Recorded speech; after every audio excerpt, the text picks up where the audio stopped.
사람은 이 세상을 떠날 때 남기는 말이 사람이 이 세상을 떠날 때 남기는 말이 유언입니다. 당나라 태종이었던 이세민은 고구려를 침략했다가 안시성에서 양만춘 장군에게 대패한 후에 자기 나라로 돌아간 지 3년 후에 눈에 화살을 맞은 부상 후유증으로 죽게 됩니다. 그때 이 고구려 당태종이었던 이세민이 이런 유언을 남깁니다. 다시는 고구려를 침략하지 말라. 러시아 황제 알렉산더 2세는 1825년에 사망하면서 이런 유언을 남겼습니다. 정말 멋진 날이구나. 정말 멋진 날이구나. 여러분, 우리의 마지막 순간에 이런 고백을 할 수 있다면 그 사람은 정말 행복한 사람일 겁니다. 우리의 생명이, 우리의 생명 호흡이 하나님 앞에 닿는 그날, 정말 멋진 날이구나. 하나님 앞에 가는 이 순간 정말로 멋진 날이구나. 이런 고백을 저와 여러분들이 할 수 있기를 주의 이름으로 축원합니다.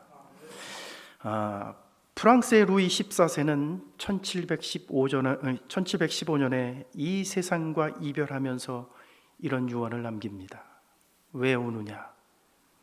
내가 영원히 살 것이라고 생각했느냐? 죽는 것이 사는 것보다 더 힘이 들구나. 또 독일의 작곡가 베토벤은 1827년에 사망하면서 천국에 가면 소리를 들을 수 있겠지라는 유언을 남겼습니다. 독일의 정치 이론가 칼 마르크스는 유언을 남기라는 말을 듣자 저리 나가. 유언이란 살아서 할 말을 충분히 하지 못한 자들, 그런 바보들이나 남기는 거야. 그러면서 죽었습니다. 그것도 유언이에요. 그런데 여러분, 신앙의 영역에서도, 믿음의 영역에서도, 특별히 목회자들에게 유언과도 같은 것이 있습니다. 그것은 한평생 목회를 한 후 은퇴를 앞두고 하는 마지막 고별 설교가 이와 같습니다. 고별 설교는 마치 죽음을 앞둔 사람들의 유언과도 같은 상징적 의미를 갖습니다. 여러분, 오늘 본문에 보면 사무엘의 고별 설교가 나와요. 지난달에 봤던 말씀에 이어 사무엘은 계속해서 고별 설교를 해 나가고 있습니다. 자, 그렇다면 여러분, 사무엘은 자신의 마지막 고별 설교를 통해 사사 시대를 뒤로하고 왕정 시대로 나아가는 이스라엘 백성들을 향해 어떤 메시지를 던지고 있을까요? 오늘을 사는 우리는 그의 고별 설교를 통해 무엇을 배워야 하겠습니까? 첫째는 우리는 지나간 과거의 역사로부터 배워야 한다는 겁니다. 우리는 지나간 과거의 역사로부터 배워야 돼요. 여러분, 7절을 보세요. 그런즉 가만히 서 있으라. 여호와께서 너희와 너희 조상들에게 행하신 모든 공의로운 일에 대하여 내가 여호와 앞에서 너희와 담론하리라. 여러분, 여기 보면 매우 특이한 단어 하나가 등장합니다. 내가 여호와 앞에서 너희와 뭐 한다고요? 담론하리라. 담론하리라. 여러분, 이 담론하리라는 이 단어는 본래 히브리어 성경이 갖고 있는 본래의 뜻이 뭐냐면 함께 법정에 들어가리라, 이런 말이에요. 함께 법정에 들어가리라.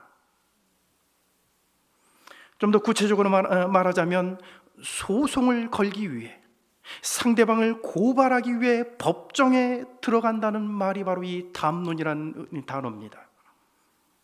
따라서 내가 여호와 앞에서 너희와 담론하리라는 이 말은 내가 여호와 하나님 앞에서 너희를 법정에 세워 고발하리라, 이런 얘기예요. 사무엘 선지자는 지금 여호와 하나님 앞에 이스라엘 백성들을 법정에 세워 고발하고 있는 것입니다. 자, 그러면 여러분, 왜 고발할까요? 잘못한 것이 있으니까, 지은 죄가 있으니까 고발하는 거 아닙니까? 그런데 우리가 살면서요, 조금 잘못하고 조금 실수한 것 가지고는 고발하지 않습니다. 심각하게 법을 위반했을 때, 또는 내가 심각한 피해를 입었을 때 고발을 하지, 사소한 실수나 잘못을 가지고 고발하는 경우는 거의 없어요. 그런데 지금 사무엘 선지자는 이스라엘 백성들을 하나님의 법정에 세워 그들을 고발하고 있습니다. 다시 말하면 이스라엘 백성들이 저지른 범죄는 그냥 지나칠 수 없는 매우 심각한 범죄라는 것입니다. 그렇다면 이스라엘 백성들이 저지른 심각한 범죄는 구체적으로 어떤 범죄였을까요? 여러분, 8절부터 12절을 한번 보세요. 8절부터 12절이요. 굉장히 긴데 이거 다 읽어야 되나요? 한번 보세요. 제가 한번 읽어볼게요. 야곱이 애굽에 들어간 후 너희 조상들이 여호와께 부르짖으매 여호와께서 모세와 아론을 보내사 그 두 사람으로 너희 조상들을 애굽에서 인도해내어 이곳에 살게 하셨으나 그들이 그들의 하나님 여호와를 잊은지라 여호와께서 그들을 하솔 군사령관 시스라의 손과 블레셋 사람들의 손과 모압 왕의 손에 넘기셨더니 그들이 저희를 치매 백성이 여호와께 부르짖어 이르되 우리가 여호와를 버리고 바알들과 아스다롯을 섬김으로 범죄하였나이다. 그러하오나 이제 우리를 원수들의 손에서 건져내소서. 그리하시면 우리가 주를 섬기겠나이다 하매 여호와께서 여룻바알과 베단과, 여러분 여기 베단은 바락을 얘기하는 거예요. 바락. 여룻바알과 베단과 입다와 나 사무엘을 보내사 너희를 너희 사방 원수의 손에서 건져내사 너희에게 안전하게 살게 하셨거늘 너희가 암몬 자손의 왕 나하스가 너희를 치러 오음을 보고 너희의 하나님 여호와께서는 너희의 왕이 되심에도 불구하고 너희가 내게 이르기를 아니라 우리를 다스릴 왕이 있어야 하겠다 하였도다. 여러분, 8절부터 12절까지 읽었는데 8절부터 11절까지는 이스라엘 백성들이 과거에 지은 죄를 지적하는 겁니다. 그리고 12절은 지금 현재에 지은 죄를 지적하고 있는 거예요. 여러분, 먼저 8절부터 11절의 내용을 보면 간단합니다. 이스라엘이 구원의 은혜를 저버리고 다른 신을 섬겼다는 거예요. 이스라엘이 애굽의 노예로 있을 때 하나님이 모세와 아론을 보내주셔서 그들을 구원해 줬습니다.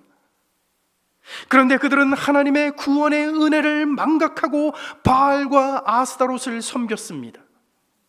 이것이 이스라엘이 과거에 지은 죄였습니다.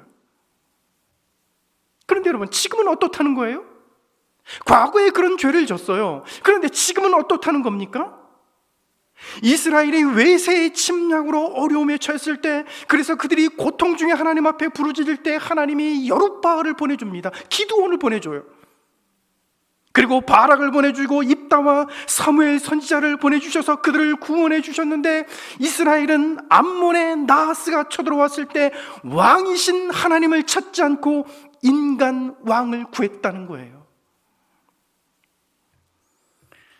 그러니까 여러분, 이스라엘이 과거에 지은 잘못과 범죄가 지금 현재 고쳐졌다는 겁니까? 안 고쳐졌다는 겁니까? 하나도 안 고쳐졌다는 거예요. 과거에 애굽의 노예로 있을 때 구원해 주신 그 은혜를 망각하고 하나님을 버리고 우상을 섬기더니 지금은 사사를 보내서 구원해 주신 하나님을 버리고 인간 왕을 요구하고 있다는 것입니다.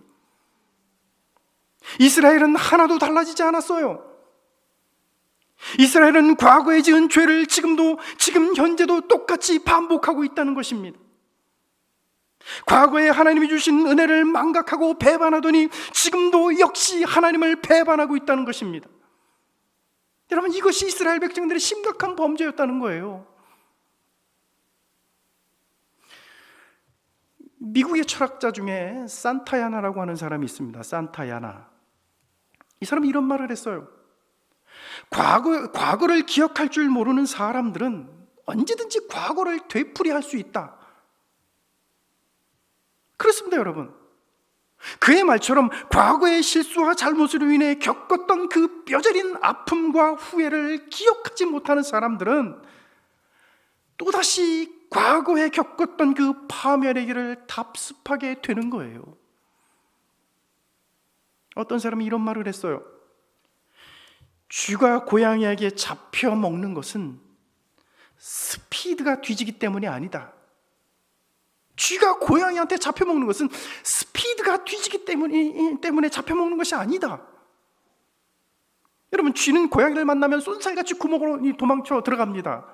그런데 금방 그 일을 잊어버리고 그 구멍으로 다시 나온다는 거예요. 그래서 구멍 옆에서 기다리고 있던 고양이한테 잡혀 먹는다는 겁니다. 사랑하신 여러분, 지나간 과거의 실패를 교훈 삼지 않는 사람, 지나간 과거의 역사로부터 배우지 않는 사람은 결국 멸망하게 되는 것입니다. 그러므로 우리는 지나간 과거로부터 배워야만 합니다. 지나간 역사로부터 우리는 배워야 합니다. 이스라엘이 어떤 경우에 징계와 심판을 받았는지, 그들이 또 어떤 경우에 하나님의 축복을 받았는지 성경을 통해 배우고 우리는 징계와 심판의 길이 아니라 은혜와 축복의 길을 걸어야 할 것입니다. 두 번째는요, 오직 하나님만이 우리의 구원자임을 알아야 돼요. 6절을 보세요. 사무엘이 백성에게 이르되 모세와 아론을 세우시며 너희 조상들을 애굽 땅에서 인도하여 내신 이는 여호와이시니. 또 8절 보세요. 야곱이 애굽에 들어간 후 너희 조상들이 여호와께 부르짖음에 여호와께서 모세와 아론을 보내사 그 두 사람으로 너희 조상들을 애굽에서 인도해 내어 이곳에 살게 하셨으니. 6절과 8절, 이 두 구절에 보면 모세와 아론을 보내 너희 조상들을 애굽에서 인도해 낸 분이 여호와 하나님이라고 말합니다. 11절 말씀에도 비슷한 말씀이 나와요. 이스라엘이 하나님을 잊고 범죄했을 때 하솔의 시스라와 블레셋과 모압의 왕의 손에 넘겨졌을 때도 하나님은 여룻바알과 베단과 입다와 사무엘을 보내 이스라엘을 구원해 줬다는 거예요. 그때도 여호와 하나님이 구원해 줬다는 겁니다. 여러분, 6절과 8절 그리고 11절이 말하는 공통점이 뭡니까? 모세를 보내신 분도 아론을 보내신 분도 기드온과 바락과 입다와 사무엘을 보내신 분도 여호와 하나님이시라는 거예요. 사람의 눈으로 볼 때는 모세와 아론은 참으로 훌륭한 영적 지도자입니다. 기드온과 바락과 입다와 사무엘은 참으로 용맹스러운 지도자였으며 탁월한 영성을 가진 그런 지도자들이었습니다. 그러나 그들을 보내신 분이 있어요. 그들을 보내시고 그들을 사용하셨으며 그들을 통해 당신의 백성 이스라엘을 구원한 분이 계십니다. 바로 전능하신 하나님이십니다. 다시 말하면 인간은 도구에 불과할 뿐이지 구원자는 하나님 한 분밖에 없다는 것입니다. 바울은 고린도전서 3장 5절 7절에서 이렇게 말을 했습니다. 그런즉 아볼로는 무엇이며 바울은 무엇이냐? 그들은 주께서 각각 주신 대로 너희로 하여금 믿게 한 사역자들이니라. 그런즉 심는 이나 물 주는 이는 아무것도 아니로되 오직 자라게 하시는 이는 하나님뿐이니라. 아볼로는 성경을 잘 가르치는 탁월한 성경 교사였습니다. 바울은 훌륭한 사도요 선교사였습니다. 그러나 그들이 아무리 훌륭하다 할지라도 그들은 하나님이 고린도 교회에 주신 사역자에 불과할 뿐이었습니다. 여러분 특히 7절에 뭐라 그럽니까? 그런즉 심는 이나 물 주는 이는 아무것도 아니로되. 여러분 아무것도 아니라 그래요. 심는 이나 물 주는 이나 아무것도 아니로되, 아볼로나 바울이나 아무것도 아니로되, 그들은 복음 증거의 도구일 뿐이지 그들이 구원을 주지 못합니다. 그런 의미에서 그들은 아무것도 아닌 존재였습니다. 여러분 이 아무것도 아니로되, 이 아무것도 아니다라는 말을 NLT 성경에 보면 이렇게 번역을 했어요. It's not important. 중요하지 않다. 중요하지 않다. 그들은 중요하지 않은 존재다. 이렇게 번역을 했어요. 바울과 아볼로는 사람의 눈으로 봤을 때 탁월한 교사요 선교사이자 목회자임에 틀림없습니다. 하나님 앞에서는 아무것도 아닌 존재, 하나님과 비교해서 중요하지 않은 존재였습니다. 다시 말하면 우리의 구원자는 오직 하나님 외에 아무도 없다는 것입니다. 인간은 모세가 되었든 사무엘이 되었든 바울이 되었든 하나님께 붙들려 쓰임받는 도구에 불과할 뿐입니다. 인간은 아무리 훌륭하다 할지라도 우리의 구원자가 될 수 없습니다. 여러분, 지금 사무엘이 이 얘기를 하는 이유는 뭘까요? 중요한 건 이거예요. 이제 사무엘이 이 얘기 왜 하는 겁니까? 모세와 아론을 보내주신 분도 하나님이시다. 기드온과 바락과 입다와 사무엘을 보내주셔서 너희를 구원해 주신 분도 여호와 하나님이시다. 그렇다면 여러분 왜 사무엘 선지자는 마지막 고별 설교에서 이런 얘기를 할까요? 그것은 이미 사울을 왕으로 세웠지만 그는 도구에 불과할 뿐이며 진정한 구원자는, 진정한 왕이신 분은 그 뒤에서 그를 사용하시는 하나님이심을 기억하라는 것입니다. 진짜 왕이 누구인지 기억하라는 거예요. 너희들이 요구해서 인간 왕을 세웠지만 그 뒤에 계시는 전능하신 하나님이 진짜 왕이라는 것입니다. 사랑하신 여러분, 오늘 우리들도 마찬가지예요. 사람을 세우고 사람을 사용하시는 분은 하나님이십니다. 따라서 하나님만이 우리의 진정한 구원자임을 기억하는 저와 여러분들이 되시길 주의 이름으로 축원합니다. 세 번째요,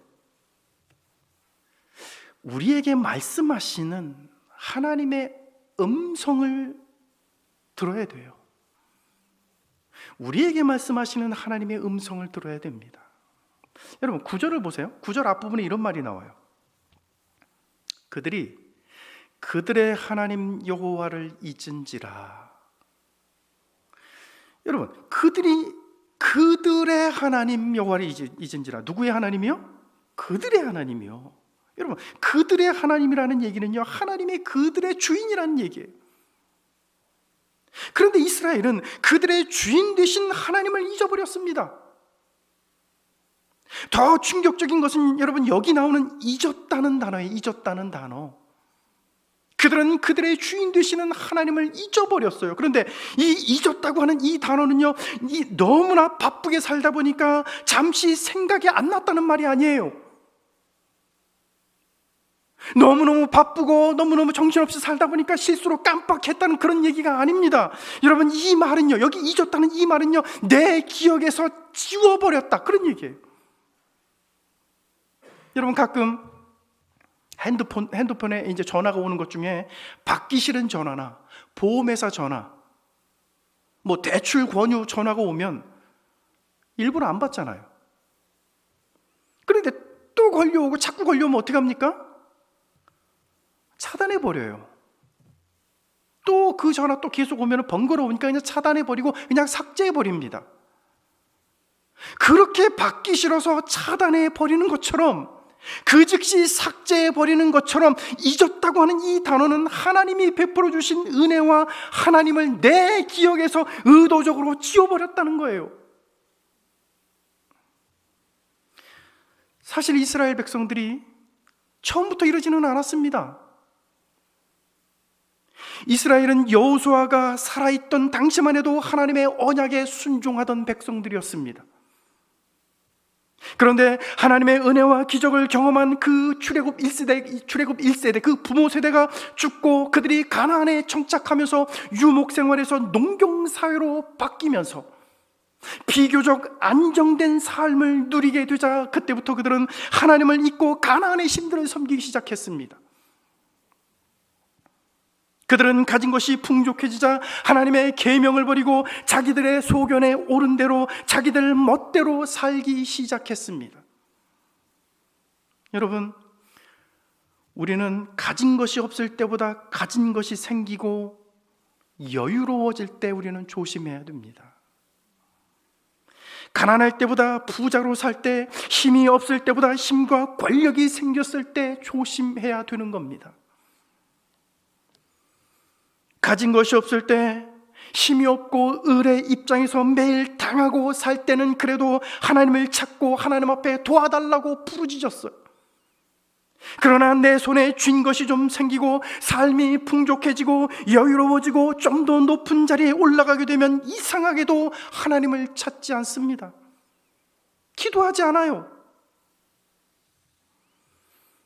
잠언 30장 7절부터 9절에 보면 잠언 기자 아굴이라고 하는 사람은 이런 기도를 했습니다.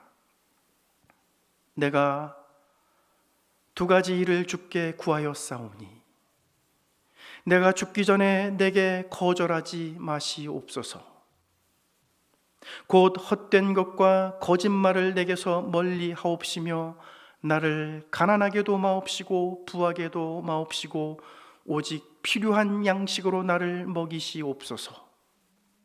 혹 내가 배불러서 하나님을 모른다, 여호와가 누구냐 할까 하오며 혹 내가 가난하여 도둑질하고 내 하나님의 이름을 욕되게 할까 두려워함이니이다. 여러분, 왜 아굴이라고 하는 사람은 이런 기도를 했을까요? 그것은 너무 부하면 하나님을 모른다 할 것이고 너무 가난하면 도둑질을 해서 하나님의 영광을 가리게 될 것을 이 아굴이라고 하는 사람은 간파했던 것입니다. 그래서 그는 너무 부하게도 마시고 가난하게도 마시고 오직 필요한 양식으로 나를 먹여달라고 하나님 앞에 기도했던 것입니다. 여러분, 오늘 우리의 기도가 이런 기도가 되어야 하지 않겠습니까?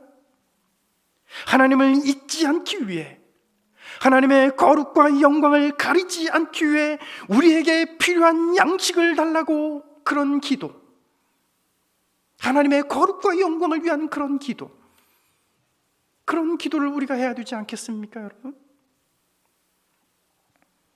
여러분, 17절을 한번 보세요. 그렇게 핸드폰에서 받기 싫은 전화를 수신 거부하듯, 받기 불편한 전화번호를 삭제하듯 하나님을 잊어버리고 인간 왕을 구한 이스라엘 백성들을 깨우치기 위해 사무엘이 우레와 비를 구하는 이야기가 나와요. 17절 보세요. 오늘은 밀베는 날이 아니냐. 무슨 날이요? 밀베는 날. 이거 중요한 말이에요. 오늘은 밀베는 날이 아니냐. 내가 여호와께 아뢰리니 여호와께서 우레와 비를 보내사 너희가 왕을 구한 일, 곧 여호와의 목전에서 범한 이 죄악이 큼을 너희에게 밝히 알게 하시리라. 여러분, 밀베는 날. 여러분, 이스라엘은요 건기철과 우기철이 있습니다. 4월부터 9월까지는 건기철이에요. 비가 안 내려요. 그 후는 우기철입니다. 건기철에는 비가 전혀 내리지 않습니다. 그래서 이스라엘은 건기철인 그 5월과 6월 이 기간에 밀을 베요. 이때 밀을 뱁니다. 비가 오지 않는 이때요. 다시 말하면 밀을 추수한다는 말이에요. 그 기간에 밀을 추수한다는 얘기예요. 그런데 이 건기철에 우레와 비가 내린다고 한번 여러분 생각해 보세요. 지금 추수를 해야 되는데 여러분, 그 우레와 비가 내린다고 생각해 보십시오. 우레는 천둥 번개를 동반하는 비를 말합니다. 보통 천둥과 번개를 동반한 비는 큰 비를 의미해요. 그런데 밀을 추수할 때 이런 큰 비가 내린다면 밀농사는 그냥 끝나는 겁니다. 중요한 것은 건기철에는 이런 비가 내리지 않아야 된다는 거예요. 그리고 그런 비가 내리지 않습니다. 그런데 건기철에 이런 우레를 동반한 큰 비가 내린다면 이것은 단순한 자연현상이 아니라 하나님이 보내신 것입니다.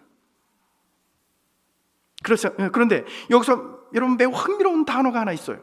이 우레라고 하는 단어입니다. 우레. 여러분 이 단어가 히브리어로 뭐냐면 콜이라고 하는 단어예요. 들어보지 않았습니까, 여러분? 지난달에 제가 여러분 이 사무엘의 고별절거 처음 얘기할 때 하나님의 말씀에는 두 가지가 있다. 따바르, 또 하나는 콜.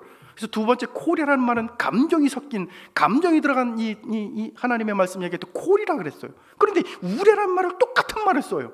콜이라는 말 똑같은 단어를 써요. 예?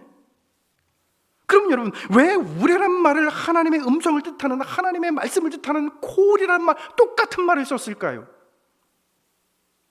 그거는 이유가 있어요. 하나님이 큰 우레소리로 천둥과 번개로 이스라엘 백성들에게 말씀하고 있다는 것을 말하기 위해서입니다. 하나님의 말씀을 콜이라 그랬는데 그걸 우레란 말 똑같이 써요. 우레를 통해 하나님이 지금 말씀하고 있다는 거예요. 예? 영적인 감각이 없는 사람들은 천둥과 번개를 과학적으로 설명하려고 할 것입니다. 영적으로 죽어있는 사람들이 듣기에는 그냥 기상이변 때문에 나타나는 현상이라고 생각할 거예요. 그러나 천둥 번개는 우리에게 말씀하시는 하나님의 음성이기도 합니다. 그래서 성경 기자는 우레라고 하는 단어를 하나님의 음성을 뜻하는 콜이라는 단어를 사용했어요. 우레를 통해서 하나님이 지금 말씀하시는 거예요. 천둥 번개를 통해서 하나님이 말씀하고 있다는 겁니다. 그리고 17절 맨 끝에 나오는 여러분, 너희에게 밝히 알게 하시리라. 이 말은 히브리어 성경에 깨달으라 하는 명령형입니다. 깨달으라, 좀 깨달아라 하고 명령하는 거예요. 무슨 말이냐면 천둥과 번개가 칠 때 그것을 하나님의 음성으로 듣고 하나님을 잊고 산 너희의 죄가 얼마나 큰지 깨달으라, 이 얘기예요. 지난 2004년 12월 26일 인도네시아 수마트라 섬 서부 해안 40km 지점에서 지진이 발생했습니다. 그 지진의 여파로 쓰나미가 덮치면서 무려 35만 명이 사망했고 5만 명의 실종자가 발생했습니다. 그리고 그로부터 7년 후 지난 2011년 3월 11일 일본 동쪽 앞바다에서 대지진이 발생하면서 이때도 역시 거대한 쓰나미가 발생했습니다. 이때 무려 19,689명이 사망했고 2,563명이 실종됐습니다. 실종이란 말은 살았는지 죽었는지 알지 못한다는 거예요. 그것조차 확인할 수 없다는 것입니다. 사람들은 지진과 홍수 그리고 쓰나미와 같은 재앙을 단순한 기상이변 혹은 자연이변 현상만으로 치부해버립니다. 그러나 여러분, 오늘 성경은 분명히 말합니다. 하나님이 비가 내리지 않는 건기철에 보내주신 우리와 비는 단순한 자연이변 현상이 아니라 너희가 저지른 큰 죄를 깨달으라는 하나님의 음성이었다고 분명히 말하고 있습니다. 사랑하는 여러분, 우리는 자연재해를 보면서 그것이 단순히 기상이변만으로 볼 것이 아니라 그 속에서 우리의 죄를 깨달으라고 말씀하시는 하나님의 음성을 들을 수 있어야 합니다. 마태복음 24장 7절 8절에 보면 예수님은 이 세상 마지막 종말이 임하기 전에 일어날 일들에 대하여 말씀하시면서 이런 말씀을 하십니다. 민족이 민족을, 나라가 나라를 대적하여 일어나겠고 곳곳에 기근과 지진이 있으리니 이 모든 것이 재난의 시작이니라. 기근과 지진, 우리 눈에 보기에 자연재앙으로 보이는 이것들은 종말의 시작을 알리는 하나님의 음성입니다. 하나님은 자연을 통해서도 말씀하시는 분입니다. 오늘 하나님이 우리에게 베풀어 주신 은혜를 여러분 잊지 마시길 바랍니다. 오늘도 우리에게 말씀하시는 하나님의 음성을 듣고 우리의 죄를 깨닫고 회개하는 저와 여러분들이 다 되시기를 주님의 이름으로 축원합니다. 기도하겠습니다.